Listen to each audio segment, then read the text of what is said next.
हम्म। आज मैंने जो है ना इंट्रो दूंगी, ठीक है, इंट्रो और कुछ जो है कीज समझाऊंगी कि जो आपने प्रैक्टिस करके आनी है, ठीक है। ठीक उस है कीज मैम। को आपने याद करके ना एक एक दफा सारी प्रैक्टिस करेंगे ना तो फिर वो समझ आ जाएगी। जैसे ये बेसिक इंट्रो है टूल्स के बारे में, तो ये शॉर्ट कीज के जरिए टूल्स होंगे। जैसे ये सिलेक्शन टूल वी से भी सिलेक्ट होता है, ठीक है, कीबोर्ड में टूल बार के अलावा। ठीक है मैम। वी क्लिक करेंगे ना आप तो जो है डायरेक्ट सिलेक्शन टूल आ जाएगा। इसी तरह ये मार्की टूल है जो हमारे ज्यादा यूज होने वाले हैं, वो एम सेलेक्ट करेंगे ना तो डायरेक्ट मार्की टूल आ जाएगा। इसी तरह लासो टूल एल से। तो इस तरह से मैं फिर ठीक। आपको ना बताऊंगी जब ओपन करती हूँ ना पी फोटोशॉप, तो उस पे फिर आपको ज्यादा समझ आ जाएगी। तो ये चीजें शॉर्ट कीज आ जाएंगी। इस तरह ये शॉर्ट की आ जाती है टैब के लिए एफ एफ, ये भी मैं करके दिखाती हूँ आपको ताकि इस चीज की आप प्रैक्टिस करके आना। तो बाकी साइजिंग ये होती है शर्ट की।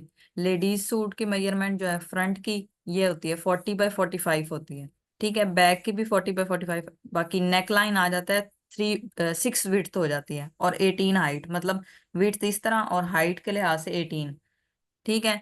तो बाकी विड्थ 7 भी चली जाती है, 6 to 7 जाती है, ठीक है। और 18 हाइट। इसी तरह बॉर्डर है जो ये नीचे है, ये हमारा 40 ऐसे विड्थ होती है और हाइट के लिहाज से 4 इंचज होता है मैक्सिमम, ठीक है। ये पैनल वर्क वाला है इसलिए इसका बॉर्डर ज्यादा है, तो अदरवाइज जो होता है वो 4 इंच से कम, 4 इंच होता है बॉर्डर का। दामन इसी तरह आ जाता है, ये इधर से लेकर इधर तक ये दामन प्रॉपर आता है सारा ये चीज। तो ये 40x15 तक जाती है। 40 इस तरह आ जाएगा और 15 इसकी हाइट चली जाती है। इसी तरह स्लीव्स आ जाते हैं, तो स्लीव्स का ये 20x25। इसी तरह अगर कलर्स हम कौन से रखते हैं, रेजोल्यूशन हम 200 to 300 रखते हैं, ज्यादातर 300 ही होती है। और कलर्स हम RGB में रखते हैं जब हम फाइल क्रिएट करते हैं, ठीक है। और नेक्स्ट ये बेडशीट की साइजिंग है। अगर कोई आपको फ्रीलांस का काम देता है बेडशीट या इस तरह, तो वो ये है, ये साइजिंग है उसकी बेडशीट की। तो वो आपको कोई फ्रीलांस काम दे तो वो उसके लिए होता है, अदरवाइज ज्यादातर यही 3 पीस का ही है। अच्छा, बाकी हमने फाइल किस ठीक है चीज मैम। में सेव करनी है, जेपीजे में, PNG, PSD और टिफ। जेपीजे क्या होता है जिसमें इसके साथ बैकग्राउंड भी सेव होता है, ठीक है। और ये पिक्चर में सेव होती है। PNG में बैकग्राउंड रिमूव होता है, ठीक है, बैकग्राउंड ट्रांसपेरेंट होता है। और PSD और टिफ फाइल तकरीबन सेम होती है, चाहे आप टिफ में सेव कर लो PSD में कर लो, वो मेन इसकी प्रॉपर ऐप ही है, ठीक है। वो डायरेक्ट आपकी लेयर्स में ओपन होगी। और सर्चिंग वेबसाइट जो हम करेंगे वो Pinterest है, शटर स्टॉक और फ्री पिक। इनसे हम सर्च करेंगे अपना मोटिव्स या फ्लावर का जो भी हम करेंगे ना अप्लाई और डिजाइन बनाएंगे, वो इधर से सर्च करके होगा।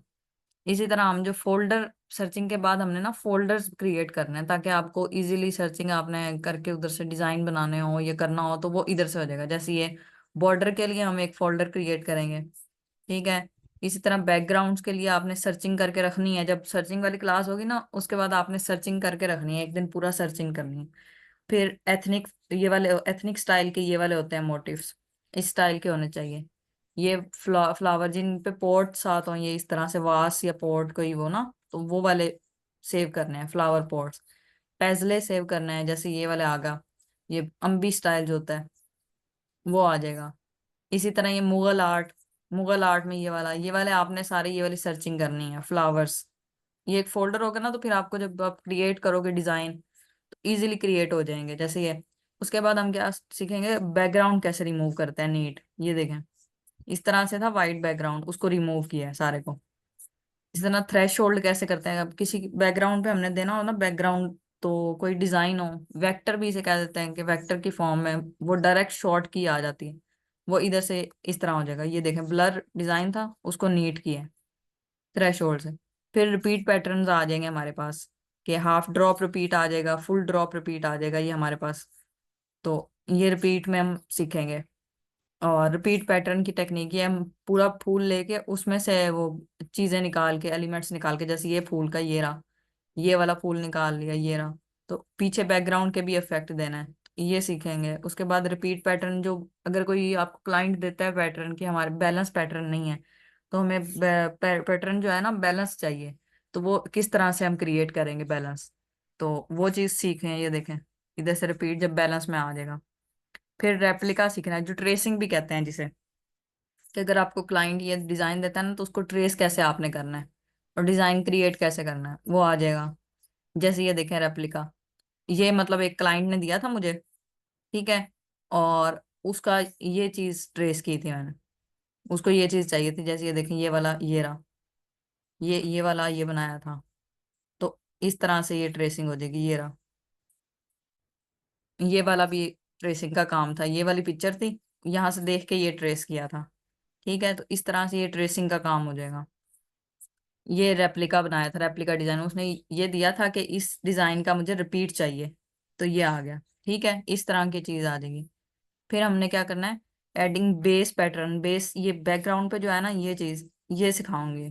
तो ये आ जाएगा, बाद में ये दामन और ये बॉर्डर, ये आ जाएगा। फिर पपेट रैप यूज करके हम नेक लाइंस क्रिएट करेंगे, बॉर्डर क्रिएट करेंगे, वो चीज आ जाएगी। इधर से कलर मैचिंग कैसे करनी है, ये डिफरेंट तीन मतलब मोटिव्स लिए थे, जिनमें से मैंने ये वाले एलिमेंट्स निकाले, फिर इनका कलर मैच किया, ये देखें, और फिर एक खुद का एक बॉर्डर क्रिएट किया।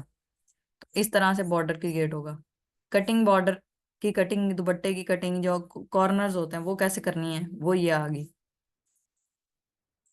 ठीक है, इसी तरह से हम डिफरेंट मतलब एक ब्रांच लेंगे, उसमें से कट करके और खुद का एक ब्रांच क्रिएट करना। या अगर कोई आपको देता है ट्रेसिंग का काम या रेप्लिका का काम, तो उसमें अगर आपको कोई ब्रांच नहीं मिल रहा तो वो खुद से कैसे क्रिएट करेंगे, ये दोनों चीजें सीखेंगे। फिर इफेक्ट अप्लाई करेंगे चीजों पे, और वो उसको रिपीट पैटर्न क्रिएट करने के लिए। फिर हमारे पास आ जाएगा कलर मैचिंग के लिए। ठीक है, तो कलर मैचिंग मेन है